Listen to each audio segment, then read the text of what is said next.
Good morning, everyone, and welcome to our Bible study. This is Sunday, February 20th, 2016, and Linda is our moderator. Go ahead, Linda. Good morning. I'll start by reading an address at Pleasant View from Miscellany by Mary Baker Eddy. Beloved brethren, welcome home, to your home in my heart. Welcome to Pleasant View, but not to varying views. I would present a gift to you today, only that gift is already yours. God hath given it to all mankind. It is his coin, his currency.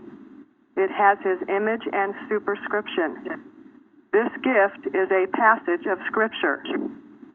It is my sacred motto and reads thus: Trust in the Lord and do good, so shalt thou dwell in the land, and verily thou shalt be fed. Delight thyself also in the Lord, and he shall give thee the desires of thine heart.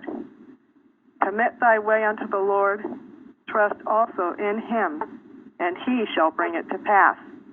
And he shall bring forth thy righteousness as the light, and thy judgment as the noonday. Beloved, some of you have come long distances to kneel with us in sacred silence, in blessed communion, unity of faith, understanding, prayer, and praise, and to return in joy, bearing your sheaves with you. In parting, I repeat to these dear members of my church, trust in the truth and have no other trust. Thank you. So today we'll be talking about Joseph, and the first question is, how did Joseph end up in Egypt?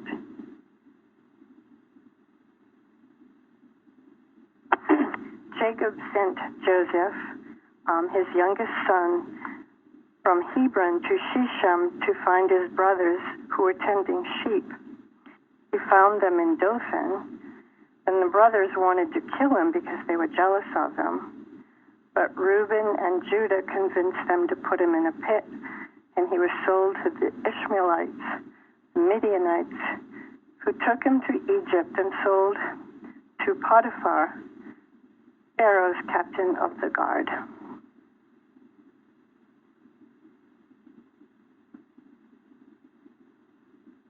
Yeah, that in itself is a fascinating story, isn't it? Yeah, and what are some lessons? Let's get into that a little more so it's applicable to ourselves. Unless someone wants to add more to that story. The brothers were jealous of his coat of many colors and thought his father liked Joseph better than any of them. Thank you, Jean. Yeah. I never noticed before that Reuben, who said first, shed no blood, but cast him into the pit and lay no hand upon him. It goes on to say that he might rid him out of their hands to deliver him to his father again. That was Reuben's intention. I thought that was interesting. It is. Thank you. One interesting lesson I thought was that if I end up in a position and it seems that I got there by adverse circumstances, it's not a reason to complain about the circumstances, but to rather to rejoice in the opportunity. Joseph had every reason to complain about how unfairly he was treated. I don't think he did. Well, Joseph did do something. What did Joseph do? Kind of bragged a bit. Yeah, he did. In what way? He told dreams that he had gotten some dream. He had some dreams that said that he was going to be a ruler over. Basically, he was going to be a ruler. I don't remember exactly what the dreams were, but he had two of them, I believe, and mentioned a ruler over his brothers. Over his brothers, thank you. And his son and even his father. By his father and mother, too. Yeah, even his father and mother. He had this vision sheaves of grain, 12 of them, and the 11 bowed down to the one in the center. It was him. And then there was this another dream about the moon and the stars, and the 11 stars paid obeisance to the other one, which would have been him. Even Jacob, his father, at first says, "What? We're going to be obeisance to you?" It goes on further to say that Jacob, his father, took it to heart. But apparently his brothers did not. Well, they got all personal about it. Do you think it was wise of Joseph to tell the story? I was just going to say no. I don't think it was wise. Yeah. I don't think it was wise. But I mean, it wouldn't have but what happened wouldn't have happened unless that happened. So he wouldn't have been put in the place to help all of Egypt and all the countries around. Well, I think he told it though out of maybe like confiding in your people you thought were close to you. This is something big that came, and he was sharing it without guile, without any pride or anything. So, I mean, it wasn't wise ultimately, but I think he didn't do it, boastful or anything like that. I tend to agree with that interpretation of it. I don't think he meant to be bragging. I think he thought, wow, I got a hot message here. I feel like telling somebody. That's borne out by the way he acted in Egypt. I mean, he didn't have this human ego. Yeah. Why did Jacob prefer him? But he was his youngest. Yeah, and what else? Rachel. Rachel. And of his old age.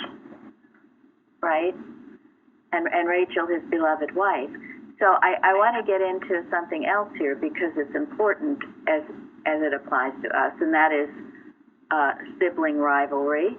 How you, if any of you have children or more than one child, is it wise to favor one to the other? No, absolutely. No, it isn't. It isn't. How would that happen?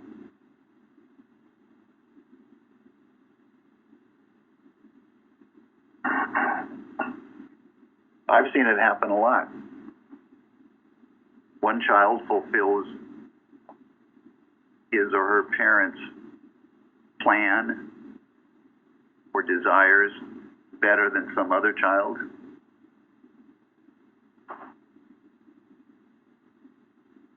Ever seen that happen?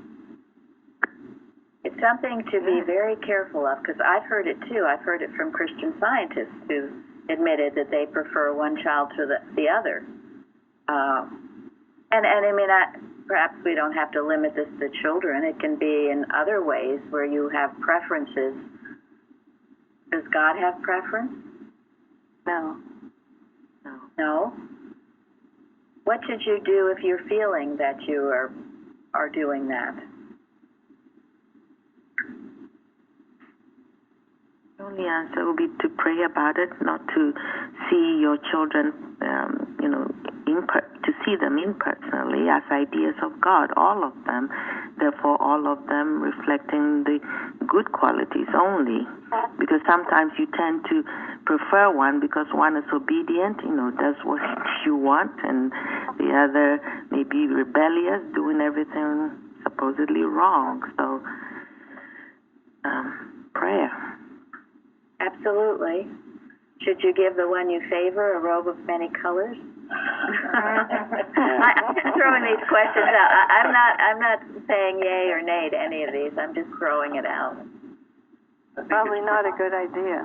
Unless you want them to know. Give them both the color coat of many That's colors.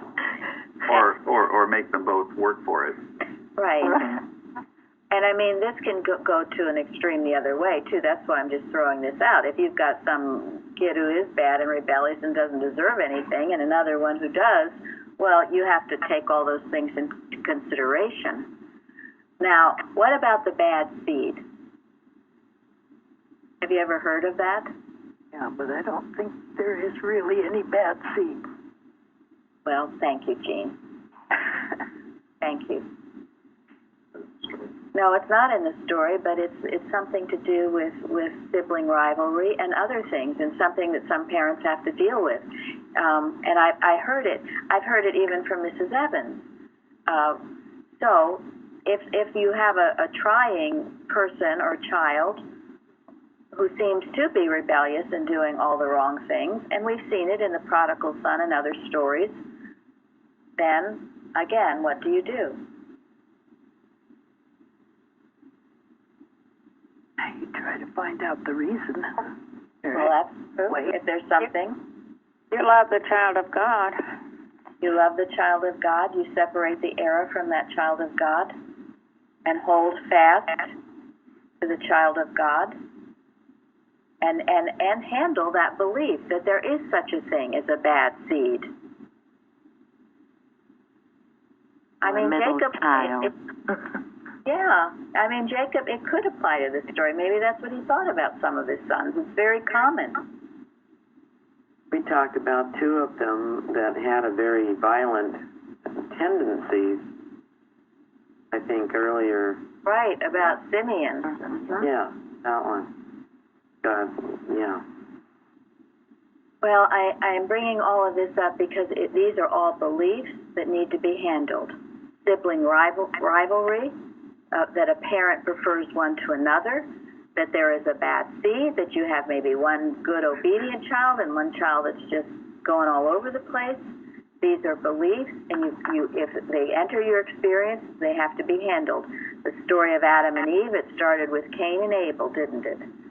It's the Adam dream, and you don't just accept it or ignore it or pretend it doesn't exist or get infuriated. As a Christian Scientist, you have an obligation to know the truth about it and to annul it and wipe it out. You don't have to have it in your experience. You have two children that are fighting all the time, you don't accept it. We were really taught here, before a second child is born, to handle that belief. To know that it is a belief and that the two children can lovingly get along. And Bruce has it with his two little grandchildren. Yes, and that is the model that we hold, and they are lovingly very good.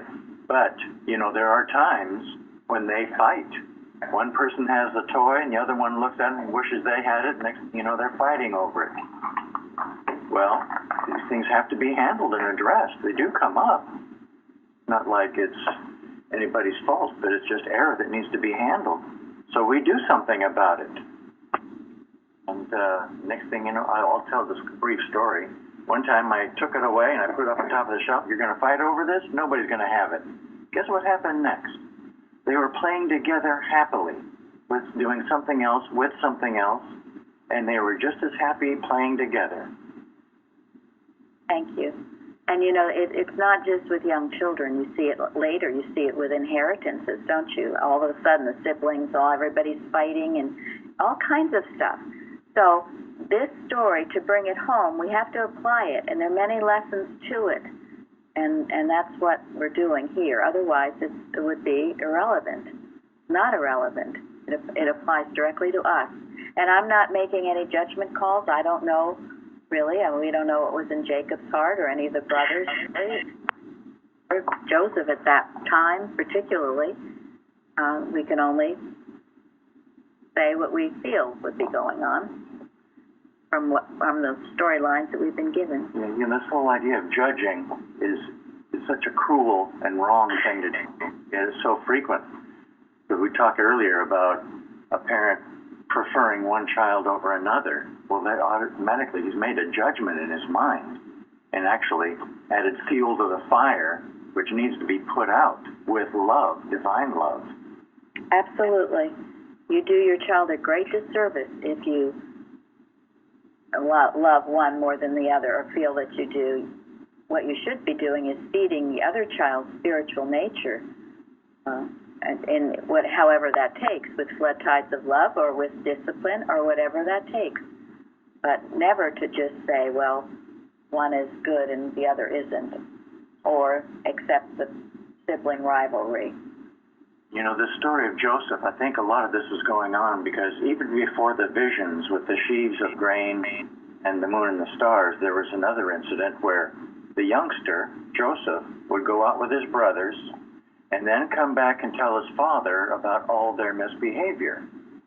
So this thing was actually already, that the seed of error was planted Right. earlier in the story and apparently left unhandled. Yes. Yes, I did read that in commentaries. You know, some people viewed him as a big tattletale. So all of this, you let it go, you ignore it, it'll take various forms that you don't want to have. Handle it initially. Anybody else on this question? Yes, I realize that I can do all those things with one child. So the sibling rivalry is in my own mind, because when the child is bad, I'm angry, and when the child is good, I'm happy. But I need to handle everything properly. Thank you. No, that's a very good point, because, you know, we're talking about fundamental principles here. Someone has their computer on. Please turn it off or down, because we're getting an echo. Okay. Yeah, because we're talking about fundamental principles here. Who does the child belong to? God. God. Yeah, exactly. And in raising children, whose will should the child follow?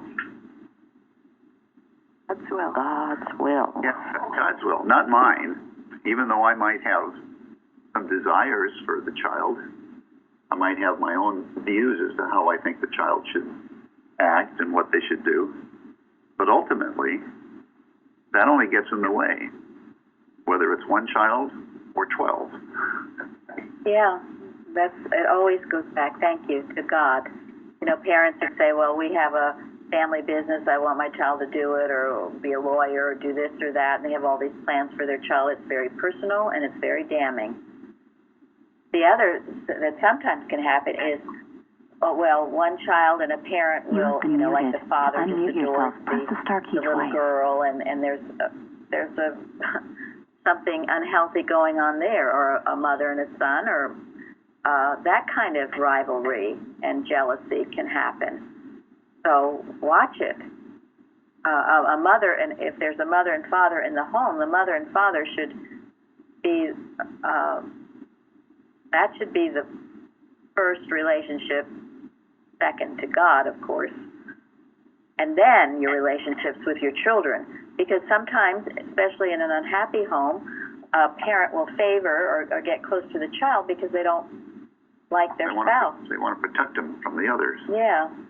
So all of these things are ungodly and should be watched against and to be seen as the foe in ambush, which is why we're discussing it. Thank you.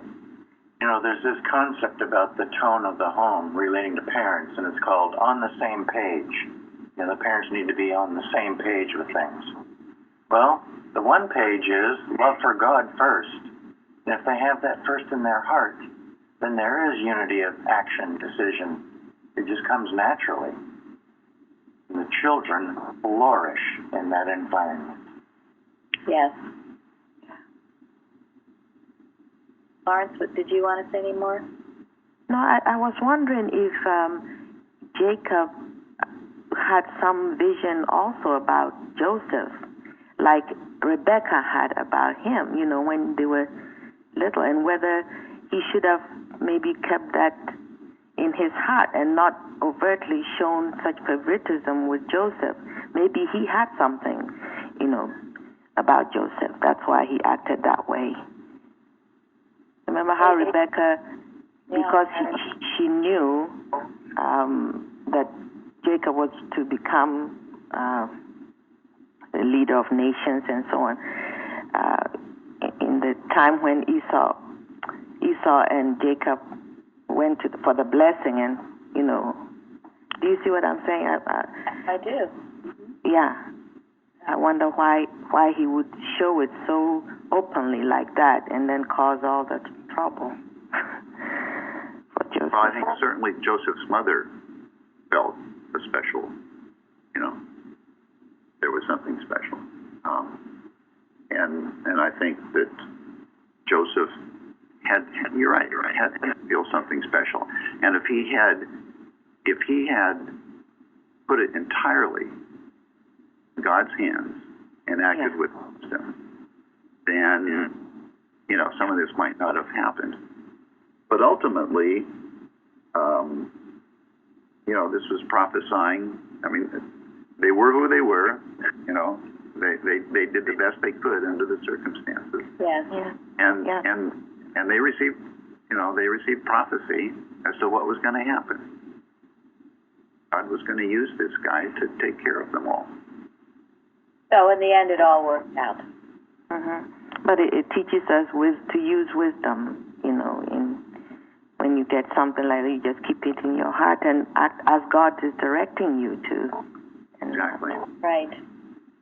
You know, there's something else, you say the bad seed, but there's also something else called the Christ child, where a child does have seems to have great promise, certainly as Christ Jesus did, and Mary Baker Eddy, as you've heard her stories. So when they have a strong spiritual sense, and they trust it,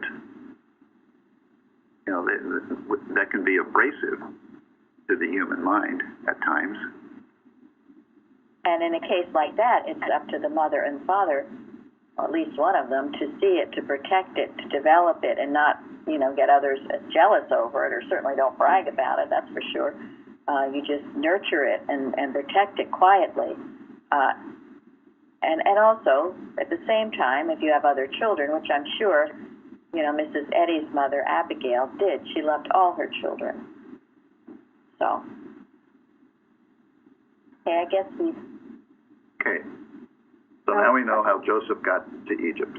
I just wanted to add really quick, if we have, I don't want to spend too much time on it, but it was pretty profound to me, and I don't know how I lost this over the years, but to take it in the full context of all these Bible stories that we've been learning, you have Abraham, of course, you had Isaac, and Isaac who had Jacob, and now Jacob who has all these sons that are the 12 tribes of Israel. And, of course, one of them is Simeon, who we talked about last week, and Reuben's one of them.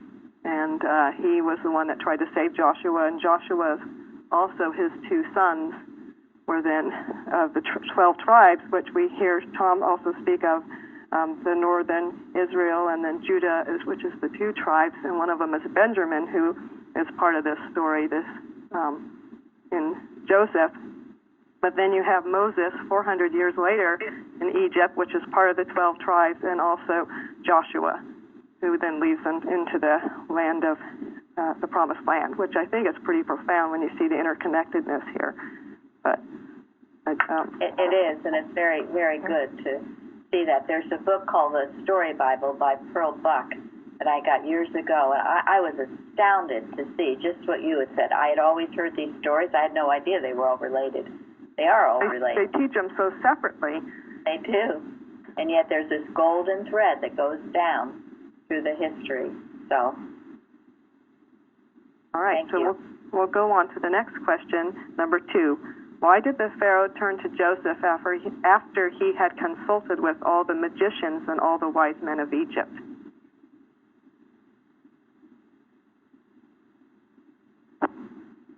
The chief butler told of the young Hebrew servant, who was Joseph, who interpreted his and the chief baker's dreams when they were in the prison with Joseph in the captain of the guard's house. After the magicians couldn't tell the Pharaoh anything. So did the chief butler run and tell the Pharaoh about Joseph right away? No. He didn't for a couple of, I think it was 2 years. And he forgot all about him. Yeah. Till now.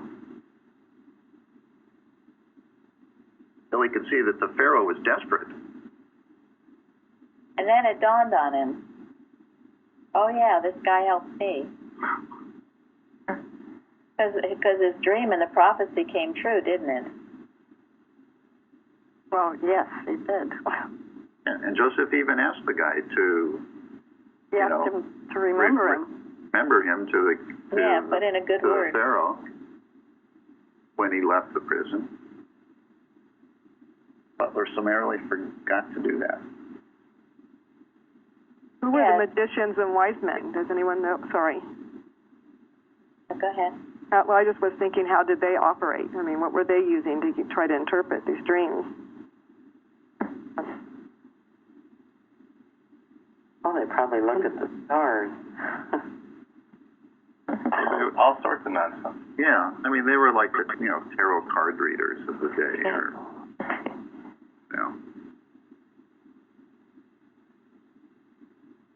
That's true. That's how I saw it. The magicians were more of the astrology type of work, and then the wise men were all the educated in nature and sciences, and they were unable to help him.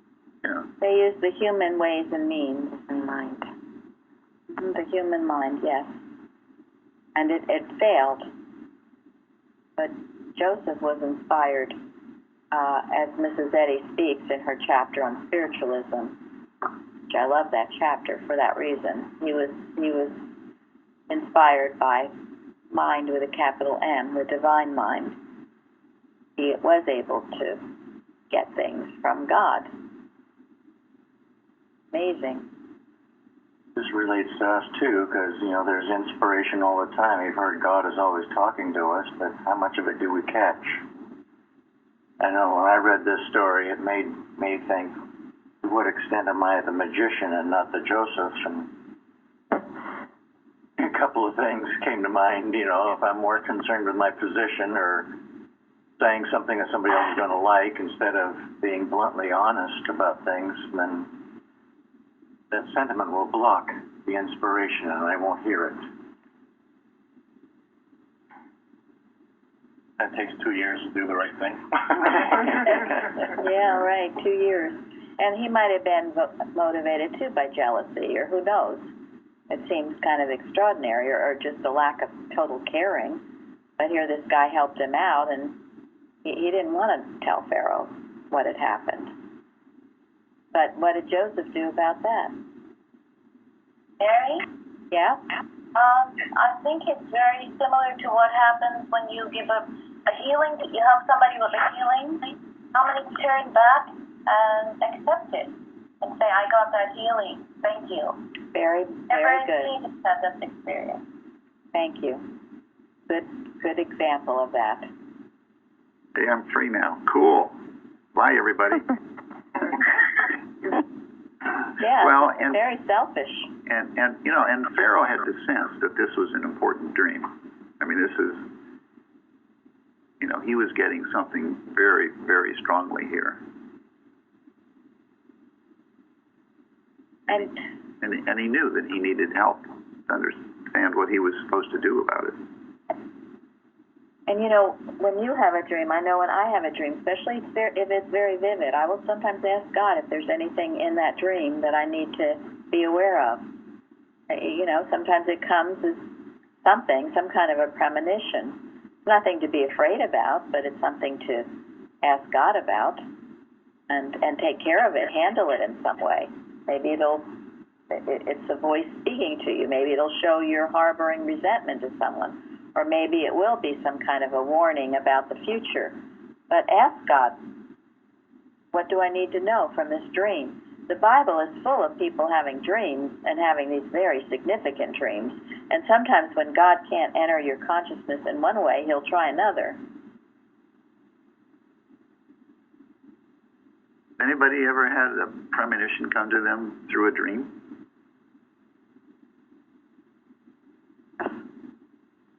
Can I tell you a story?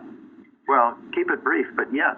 Yeah, okay. I had a brain clot aneurysm, and I was 14 days in a coma, an artificial coma.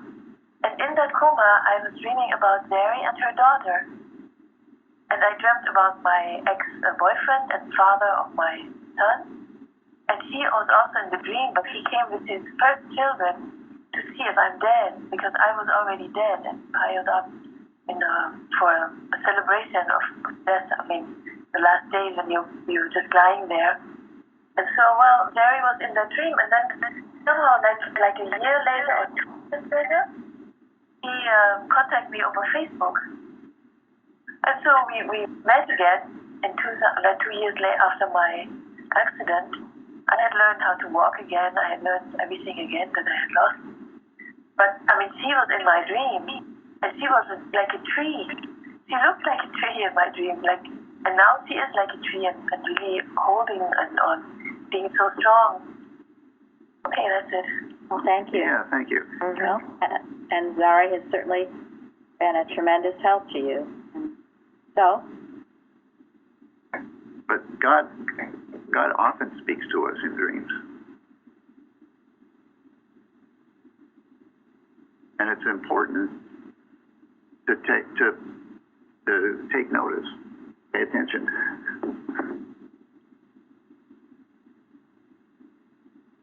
yeah. I learned from. I was just going to say, study that chapter on spiritualism. It's a wonderful chapter. She says we should be able to know the past, present, and future when you are at one with the one mind. Go ahead, Mike. What I got out of this lesson was that I never give the Pharaoh enough credit, because there's always an animosity towards pharaohs in my mind. And what I realize is that he must have had enough spiritual intuition, first to realize that, as it was said, that the dream was important, but second, to realize that the magicians and those people weren't able to interpret it correctly. I'm sure they came up with all kinds of ideas, because, their job was to advise the Pharaoh. They weren't going to leave things unsaid so somebody else could move in and take away their terrain or their turf.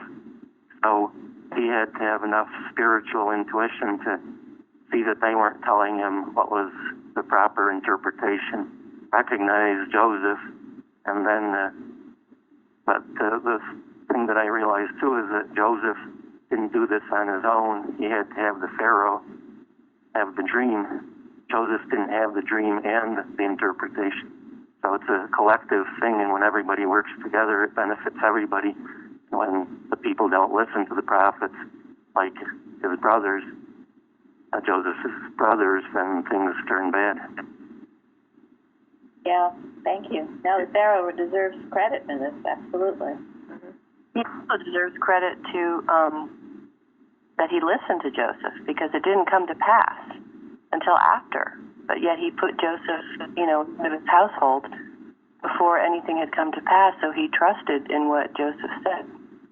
Thank you. That's true. He did. It as they say, resonated with him. He recognized it as being the truth even before it came to pass, which showed the Pharaoh had some good, deep-seated wisdom in him. Anyone else? So did we answer question number 2? Yes, I think we did. And then we'll go into now number 3. We have a very agitated Pharaoh. What did Joseph say to Pharaoh when he is brought before him? It is not me. God shall give Pharaoh an answer of peace. Yeah. Well, that shows the Christliness of Joseph. Just like Daniel and Nebuchadnezzar also. Yes. Mm-hmm. The characteristic of a Christly person, not to take the credit, know who's doing it. And also, he did see, as Linda said, he was very agitated, so he calmed him, said it would be an answer of peace. Sure, that was a lot different than the magicians. That's a good point. I'm sure. Well, think of the love in Joseph's heart for the Pharaoh, for everybody. And it wasn't human love, it was divine love. Not only did he know where God would provide the answer to the dream, he knew that God loved them. That the answer would be an answer of peace.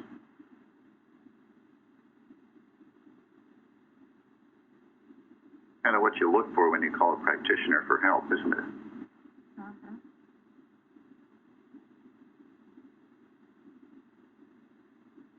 Although sometimes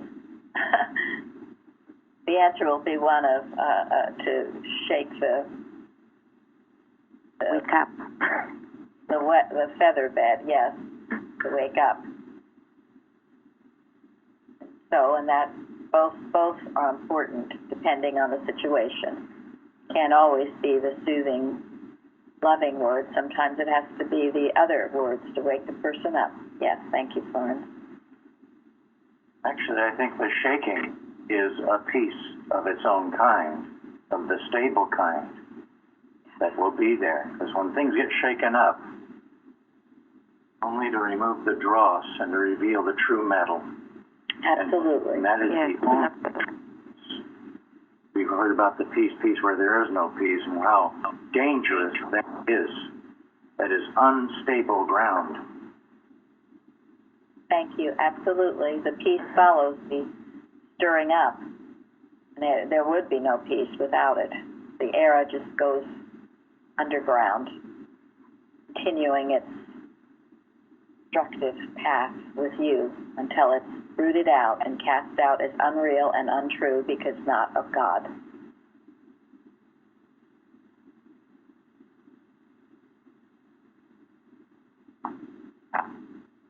We will go on to number 4. Yes, unless you have anything you want to say, or how about Tom? Tom, are you still here? Do you anything you want to?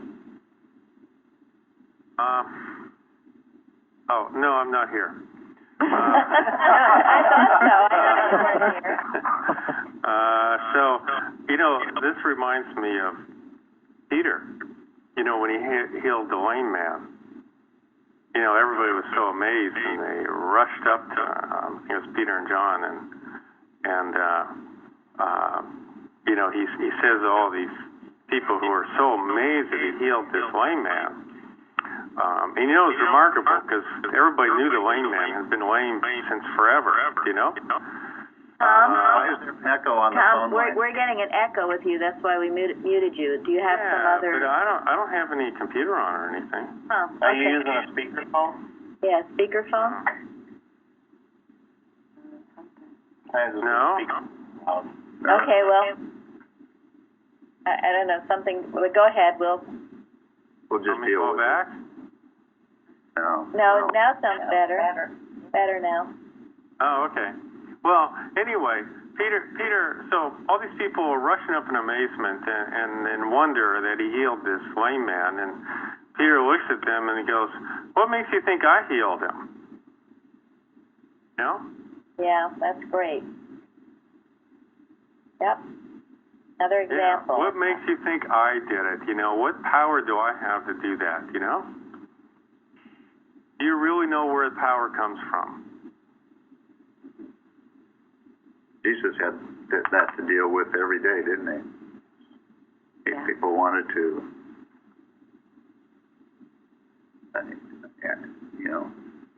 wanted to adore Jesus, and he kept having to remind them that it was God.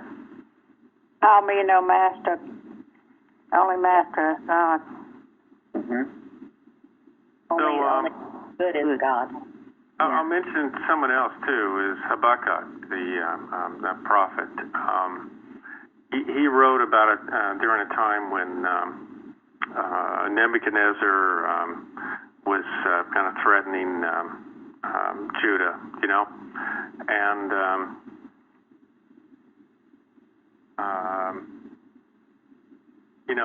he was, I guess his faith was questioned, but God spoke to him. He had a vision, okay? So we talked about visions earlier. So he had a vision, and so I think he understood. But he then wrote, he said that even if he had nothing, and even if everything was going wrong, he was still going to express joy in God. Think about that. How strong his faith was, that nothing could be right, and he would still be happy in the Lord. Well, that's really scientific, isn't it? That shows good scientific stuff. It's kind of like in James, or in our lesson, James 1, verse 6, but let him ask in faith, nothing wavering. So we can also think about this with Joseph when he was put in the prison too, you know? And it kind of make it relevant for us today, you know? So when things aren't going right, you know? Start wavering, or do you hold strong? Yeah, exactly. So what difference does it make? So for Joseph, what difference does it make whether he was in prison or he was the second most powerful man in Egypt? What difference did it make? Yeah, that's a good point. He remained steadfast to God and in his faith and in his joy. And you know, many of us, we might not be in a prison cell, but we are in a prison cell. It's always of our own making. We can feel like we're in a prison with no escape. And the answer is to express the joy and gratitude now, and we'll break the prison walls. Don't wait. Don't wait until you think everything's going to be okay. Do it now. And these are all wonderful examples of doing just that and what happens when you do that. You do get released. Maybe not right away. You might get overlooked for years, but it'll happen. As in the case of Joseph. And I'll give an example if we kind of go the other direction. So if you take King Herod, this would be the grandson of Herod that we know from when Jesus was born. So there are multiple Herods, you know, so it's kind of confusing, you know. But it writes about him wearing, you know, really fine clothes, and he had a wonderful voice. And he liked to give orations, and when he spoke, people just were in awe because it sounded like a voice from God. And so Herod, you know, was glorifying himself. He thought that he was someone who was, you know, special, different than other people, you know? And he had everything. I mean, he was king, and he had fine clothes, and he spoke well, and people looked up to him and were in awe of him, you know? And one day he died rather suddenly. All meant for nothing. That beautiful voice and all those fine clothes and all his power as king. There you go. Like that story of Val School. Val School, yes. Your life will be taken. Yeah, it shows when you're not giving God the credit and glory, what can happen? You get all pumped up, arrogant, and you think you're doing it, and you can tell everybody else their faults and everything else because you know everything. You're just setting yourself up for a big fall.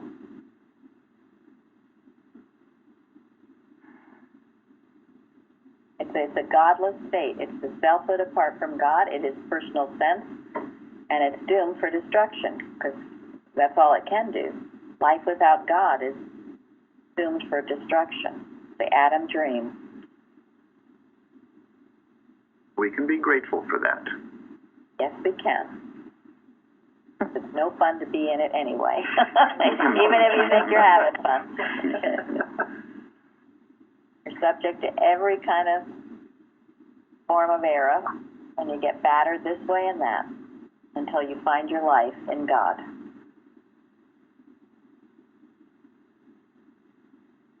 Okay, thank you, Tom. Anybody else? Okay, so then, sorry, go ahead. I was just thinking about how there were several times throughout this story where Joseph understood that things happened for a reason so that he could be a blessing, particularly to his family, but to all the people in Egypt as well. He was there to save a lot of people from destruction. And he understood a bigger picture than just him being in prison for a long period of time falsely. Thank you. Very true. He trusted that vision. That's so wonderful because, if we contrast it and thinking, we have Herod who glorified himself and Joseph who worked to bless others. Yeah. Good point. How do we want to live our lives, Glorify ourselves or bless others? I read recently a quote, the nothingness of man without God must precede the greatness of man with God. That was from Recollections of Mary Baker Eddy. Thank you.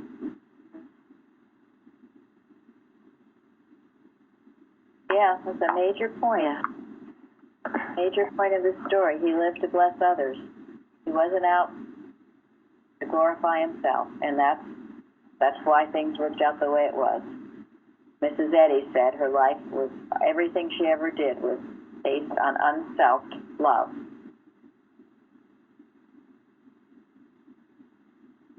Very good point. Thank you. Okay. Okay, so we'll go on to question 4. What happened after Joseph interpreted Pharaoh's dreams? So some of the events that were important.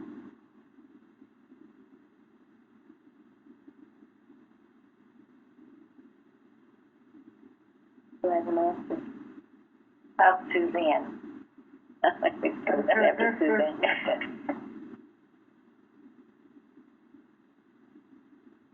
It all happened just the way he predicted.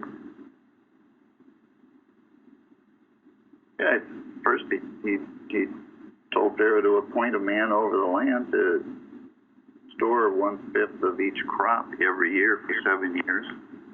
And he had the plan in mind that would save everybody. Pharaoh said, "You're the man."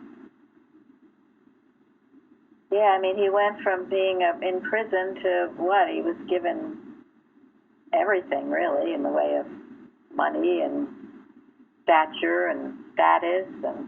But as Tom said, it didn't mean anything to him, particularly. He was the same in prison as he was out of prison. Because what meant everything to him was his God.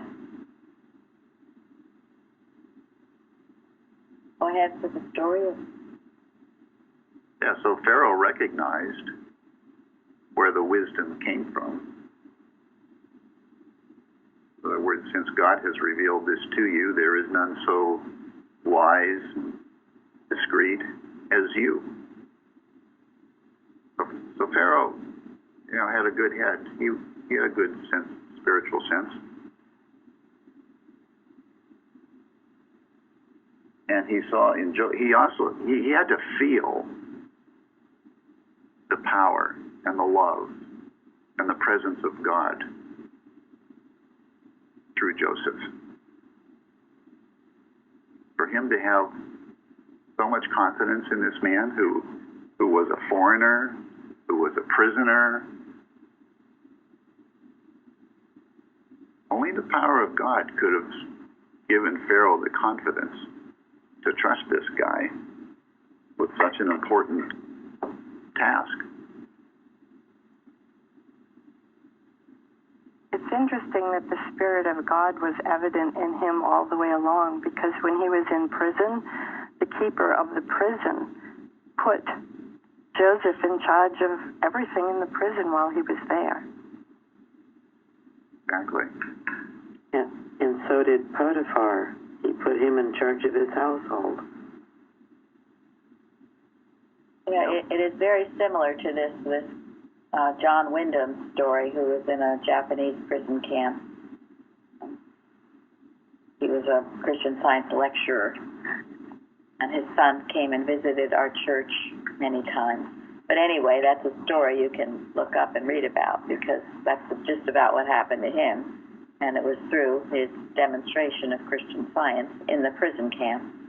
Even the guards couldn't get over why he was so loving, why he never expressed the anger or the anguish that others expressed. So, It's still happening. You still hear stories about that today. Because it's the truth. It had better be happening in the lives of each one of us. Yes.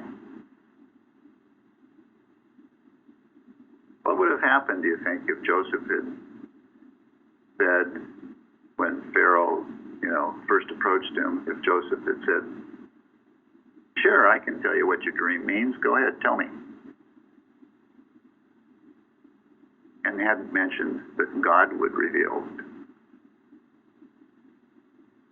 I mean, he might have been able to interpret it correctly.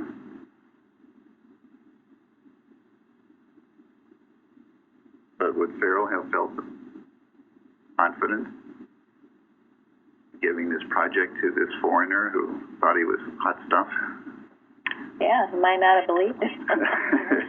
Or if Joseph had said that, I want guarantees that I'll be free after I help you and all that kind of stuff. Yeah, I'll interpret it for you, but you gotta do a few things for me first.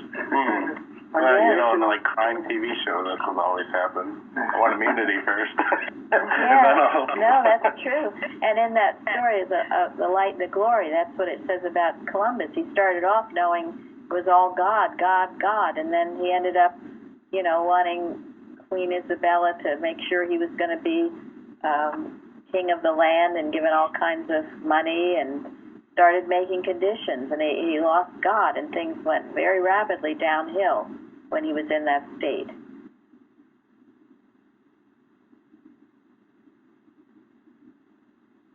Could have been easy. You can start off trusting God, but then when everything starts going wrong, maybe you feel like maybe you don't want to so much anymore. But that goes on to the next question.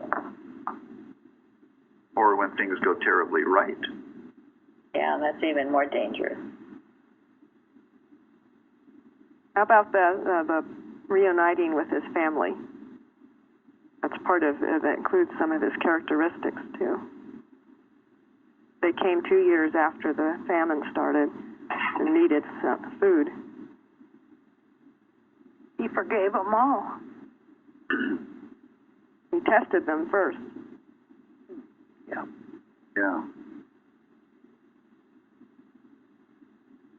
Yeah, because he knew that was the fulfilling of the dream that he had as a child.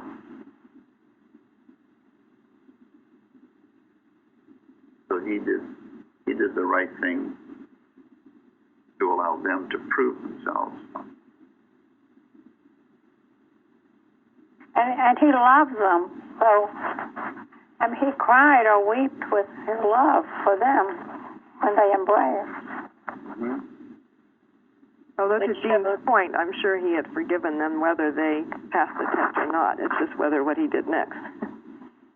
The love was so much in his heart. But yes, which showed through all those years he hadn't been holding on to resentment toward them and anger for what they did. He loved them, and that's divine love. That's the love that loves no matter what. The human love would have done what? Turned to human hate. Yes. Resentment. Absolutely. And it would have put him in a mental state where he would not have been able to accomplish what he accomplished. He would have been bitter. Yes.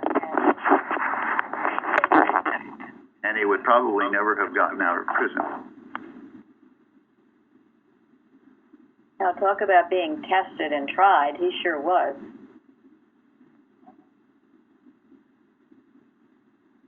I read about Joseph. The words that came to mind was no complaining in the streets. Right. Yeah. That's why, when people do complain about their situation, just look back at these stories.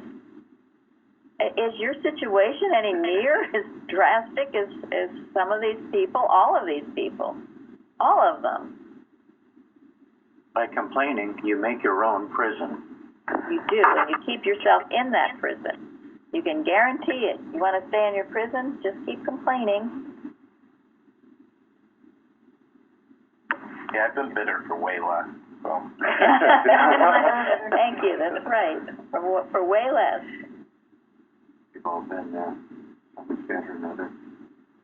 And you know, when you look at, when you read and hear what goes on in the world, so many people have such preposterously bad things happening to them. Right.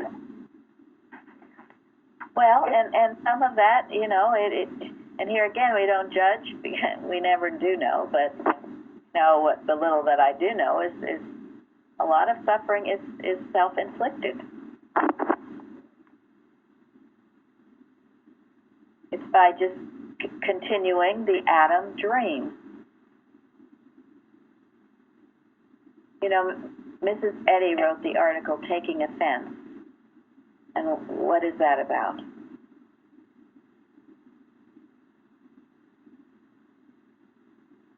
Reacting to other people. Yes.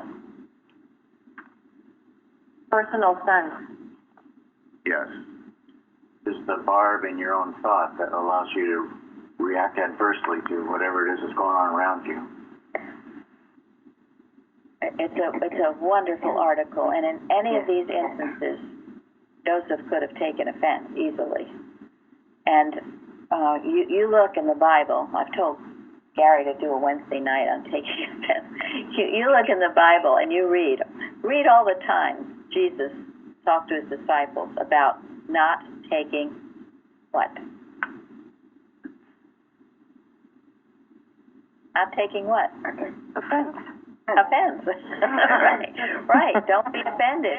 His last in John, it's chapter 15. It's all about not being offended. And in the beginning of chapter 16, these things have I spoken to you, that ye should not be offended. What happens when you get offended? What would have happened? Well, we've talked a little bit about it, but what would have happened to Joseph? What happens when you get offended? You're making it real. You're making the error real to you. Yes?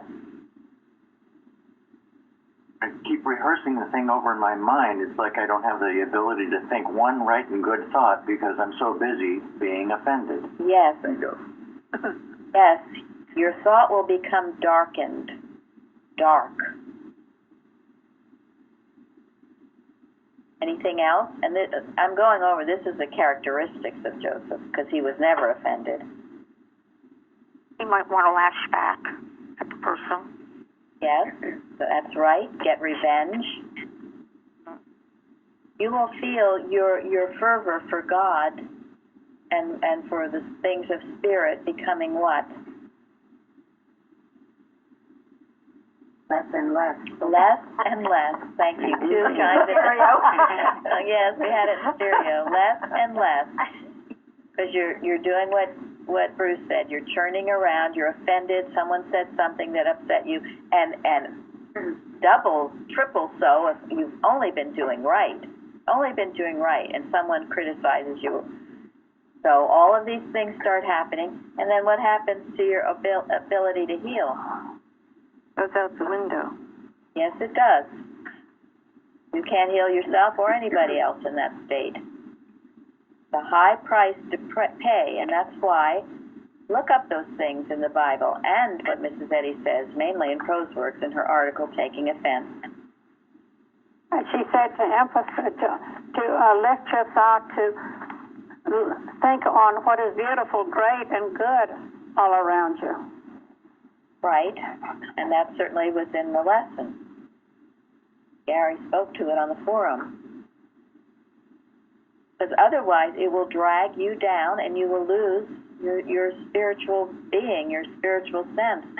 Very, very dangerous. And that is why Jesus spoke to it so often with his disciples, because what did Jesus know was going to happen? He was going to be taken away. Yes. And what was going to happen to the disciples? They would be offended. Well, they could be. Yes, thank you. They were persecuted. We've heard that time after he ascended was the worst time. This little is recorded in Bible history about it, because people were so persecuted, and that's why he went over it and over it. Do not be offended by it. He wasn't offended by it. Joseph wasn't offended by it, and we must not be offended by it either. And I think it's worth forgive them, for they know not what they do, speaks really profoundly to this. Yes. And Mrs. Eddy said, nothing can offend a whole-souled woman, unless the offense be to whom? God. Yes. And if you think about it, I mean, I always ask myself that question if I'm starting to feel offended. Said, was God offended in this? No. it was my pride. It wasn't God. God was not offended. Now, if God is offended, then I have a legitimate complaint here. But usually it's not. Usually it's some personal thing. So anyway, remember that. Do not become offended. Look what Joseph accomplished by not being offended. Look what Mrs. Eddy accomplished by not being offended. Look what Christ Jesus accomplished. All of the great people accomplished things because they were not offended. They didn't let it darken their thought and take them out, get where they couldn't think straight, as Bruce says, because that's what it'll do.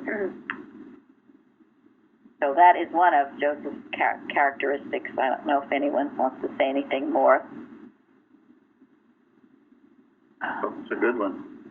Good one. He saw his life as a mission determined by God, and I think it's worth asking ourselves: how do I see my life? Do I see my life as a mission that is determined by God, or is life a party?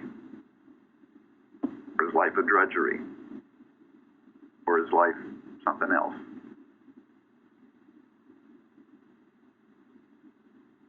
I think also his okay. Go ahead, no. No, his ability to resist or not yield to the temptation of Potiphar's wife shows a great high moral standard. Thank you. That's a very, very good. important point. Yes, of his characteristic. And believe me, it happens, and especially error will just set you up. You can be doing a good job, and that will come along, especially for the men. And you've heard of examples where you really are being set up. Someone will, be paid to go and try to seduce someone else, to topple them off their pinnacle. And oftentimes it works. But it didn't work with Joseph. You have to have that moral standard, and your moral standard isn't because you're loyal to anything, but because you're loyal to God. And it would have been wrong, and he wouldn't do it.